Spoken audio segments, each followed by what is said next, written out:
इतिहास साक्षी है कि पुण्य भूमि भारत की गाथा भारत की अस्मिता, गौरव और राष्ट्रीय स्वाभिमान के लिए विदेशी आक्रांताओं से संघर्ष की महान गाथा है। बर्बर आक्रांताओं ने भारत की आत्मा पर चोट करने और भारत का अपमान करने के लिए हमारी संस्कृति और आस्था के केंद्रों को ध्वस्त किया। सोमनाथ, काशी, मथुरा और अयोध्या के मंदिरों का तोड़ा जाना आज भी भारत की स्मृतियों में जीवित है। सन 1528 में अयोध्या में भगवान श्री राम के मंदिर का मुगल आक्रांता बाबर द्वारा तोड़ा जाना ऐसी ही एक अक्षम्य घटना थी जिसने सीधे भारत के सम्मान और आत्मा पर चोट की। कारण साफ था, अयोध्या के श्री राम के मंदिर पर आक्रमण भारत की आत्मा पर आक्रमण था। जहां हर भारतीय के रोम रोम में राम बसते हैं, वह भारत यह अपमान कैसे सहता। राम मंदिर पर आक्रमण भारत को आहत कर गया था। विदेशी हमलावर अपनी बर्बरता दिखाते गए और भारत अपने आत्म गौरव को फिर से पाने के लिए संघर्ष करता रहा। भारत रामलला के जन्म स्थान पर बाबर के नाम पर बने एक ढांचे को देखता और उसे हटाने का संकल्प लेकर शक्ति संजोया करता। हिंदू समाज आत्मसम्मान के रण में डटा रहा और लगातार हमलावरों द्वारा बनाए गए बाबरी ढांचे को हटाने के लिए लड़ता रहा। सरयू कई बार रक्त से लाल हुई। कभी स्थानीय शासकों ने तो कभी साधु संतों और राम भक्तों ने राम जन्मभूमि की मुक्ति के लिए अपने प्राणों की आहुति दी। 74 बार युद्ध हुए। हम कुछ मोर्चे हारे, पर रण जीतने का संकल्प कभी कम नहीं हुआ। हिंदू समाज तलवारों से रक्त रंजित हुआ, पर उसने हार नहीं मानी। उसका संकल्प अजेय था। 15 अगस्त 1947 को देश की आजादी के साथ सैकड़ों सालों से चले आ रहे इस संघर्ष में नई ऊर्जा और एक नया मोड़ आया। अचानक 23 दिसंबर 1949 को बाबरी ढांचे में श्री राम लला प्रकट हुए। हजारों राम भक्त दर्शन के लिए उमड़ पड़े। तत्कालीन प्रधानमंत्री पंडित जवाहरलाल नेहरू ने उत्तर प्रदेश सरकार को श्री राम लला को विवादित ढांचे से हटाने का आदेश दिया। उत्तर प्रदेश सरकार ने अयोध्या के कलेक्टर को यह काम दिया और यह निर्देश भी कि जरूरत पड़ने पर वे बल का प्रयोग भी करें। अयोध्या के कलेक्टर ने सरकार को उत्तर दिया कि यह नरसंहार के बिना संभव नहीं है, और फिर भी वह ऐसा चाहती है तो किसी दूसरे कलेक्टर से यह काम करवा ले। परिणाम स्वरूप रामलला की मूर्ति वहीं विराजमान रही। विवादित ढांचे को बंद कर दिया गया। केवल पुजारी को सेवा अर्चना के लिए भीतर जाने की अनुमति थी। फिर भी राम भक्त विवादित ढांचे के बाहर से प्रभु श्री राम की आराधना करते रहे। भारत के हिंदू समाज के लिए चुनौतियां और बढ़ गई। मामला अदालत में गया। विपक्षी दलों द्वारा अदालत में भगवान श्री राम के अस्तित्व पर सवाल उठाए गए। उनके अयोध्या में ही जन्म लेने का प्रमाण मांगा गया। भारत का जनमानस अब आहत हो उठा था। आजाद भारत में भी हिंदू समाज को अपनी आस्था और श्रद्धा के लिए संघर्ष करना पड़ रहा था। चुनौतियों के इस समय में सन 1984 में विज्ञान भवन दिल्ली में विश्व हिंदू परिषद ने धर्म संसद का आयोजन किया। इस संसद में देश भर के संतों ने राम जन्मभूमि की मुक्ति के लिए आह्वान किया और राम जन्मभूमि मुक्ति यज्ञ समिति का गठन किया।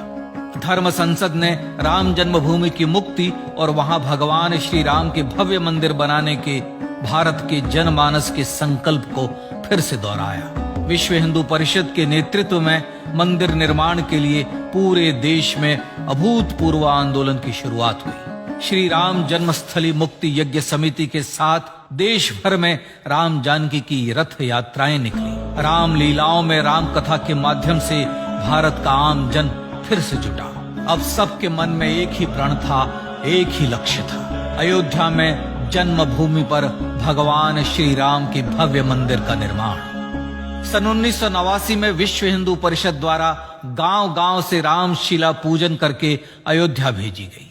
2,75,000 गांवों से रामशिलाएं अयोध्या पहुंची। भव्य राम मंदिर के शिलान्यास का निर्णय हुआ। पूज्य संत महात्माओं और हिंदू समाज के अन्य प्रमुख नेताओं के निर्णय के अनुसार अनुसूचित जाति के प्रमुख नेता श्री कामेश्वर चौपाल ने 9 नवंबर 1989 को मंदिर निर्माण का पहला पत्थर रखा। राम जन्मभूमि पर मंदिर निर्माण के लक्ष्य की पूर्ति के लिए सन 1990 में सोमनाथ से अयोध्या के लिए श्री लाल कृष्ण आडवाणी ने रथ यात्रा की शुरुआत की। देश में जन भावनाओं का ज्वार उमड़ने लगा। श्री लाल कृष्ण आडवाणी के रथ यात्रा के साथ साथ मंदिर के लिए जन समर्थन बढ़ने लगा और छद्म सेकुलरवाद बेनकाब होने लगा। इस जन आंदोलन को रोकने की तमाम कोशिशें हुई पर सब व्यर्थ हुई।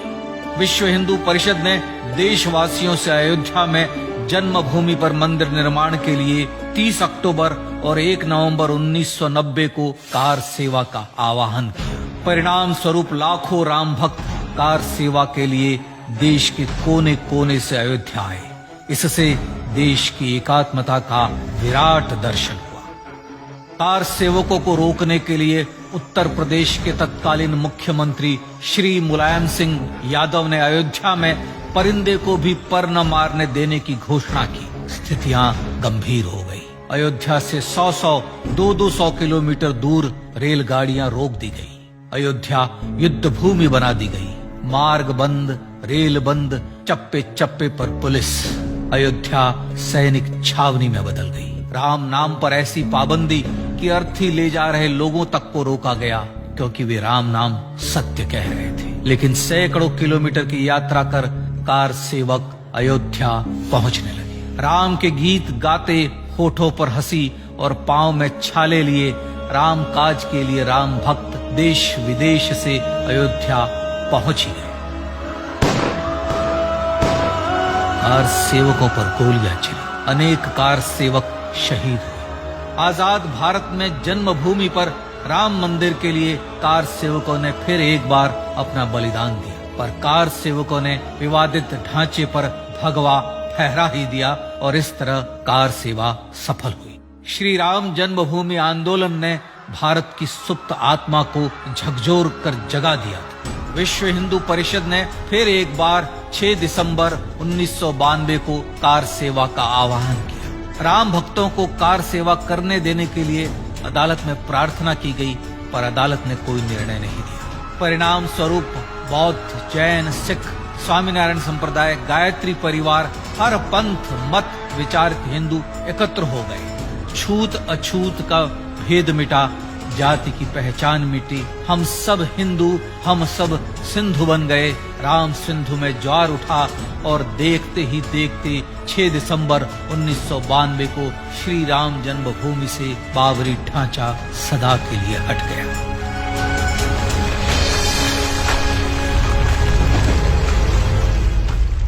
यह क्षण शौर्य, न्याय और सत्यमेव जयते का क्षण था।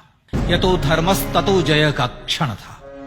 पर संघर्ष की गाथा यहां जाकर भी नहीं रुकी। छद्म सेकुलरवादियों द्वारा भारत और भगवान श्री राम के इतिहास को झुठलाने के लिए अदालतों में चुनौतियों का सिलसिला चलता रहा, जो 1950 से चल रहा था। हिंदू सिखों के बीच से गुजरते हुए भगवान श्री राम का दर्शन करने के लिए विवश थे। यह स्थिति थी आजाद भारत में श्री राम और राम भक्तों की। पर सत्य को तो जीतना ही था। आखिरकार देश के सर्वोच्च न्यायालय के 5 जजों की खंडपीठ ने 9 नवंबर 2019 को ऐतिहासिक निर्णय दिया और यह कहा कि अयोध्या जन्मभूमि परिसर की पूरी 67 एकड़ भूमि रामलला की, और न्यायालय ने भारत सरकार को जन्मभूमि पर मंदिर बनाने के लिए एक ट्रस्ट बनाने का आदेश दिया।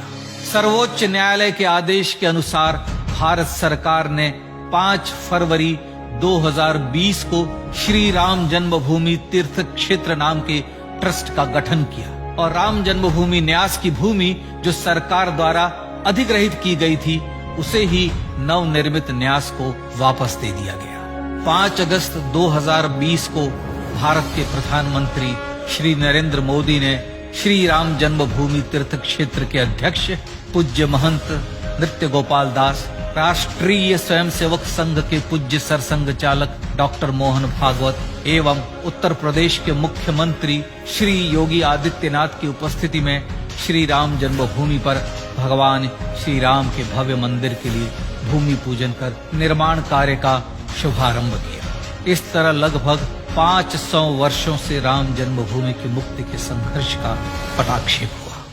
अपने आत्मसम्मान और राष्ट्रीय अस्मिता के लिए इतना लंबा संघर्ष विश्व के इतिहास में बेजोड़ है। श्री राम भारत की आत्मा, भारत की परिभाषा, हमारे राष्ट्रीय आदर्शों और जीवन मूल्यों के प्रतिनिधि मर्यादा पुरुषोत्तम हैं, जो हर हिंदू के होठों पर जन्म से मृत्यु तक रहे। बस यही हर हृदय में प्रार्थना होती है। राम भारतीय राष्ट्रीय स्वाभिमान और आसेतु हिमालय से समुद्र पर्यंत तक जन जन को एकात्मता के बंधन में बांधने वाले रक्षा सूत्र है। अयोध्या स्थित श्री राम जन्मभूमि पर बाबर का हमला वास्तव में भारत के स्वाभिमान और राष्ट्रीयता पर हमला था। प्रधानमंत्री श्री नरेंद्र मोदी द्वारा श्री राम जन्मभूमि पर राम मंदिर का पुनः निर्माण न केवल बाबरी मानसिकता का पराभव है, बल्कि संपन्न, सुखी, सुसंस्कृत, सर्वशक्ति संपन्न स्वराष्ट्र का सूर्योदय भी है। यह उस राम राज्य की दिशा में वह कदम है जिसकी अभिलाषा राज राजेंद्र चोल, कृष्णदेव राय, छत्रपति शिवाजी महाराज से लेकर महात्मा गांधी तक ने की थी।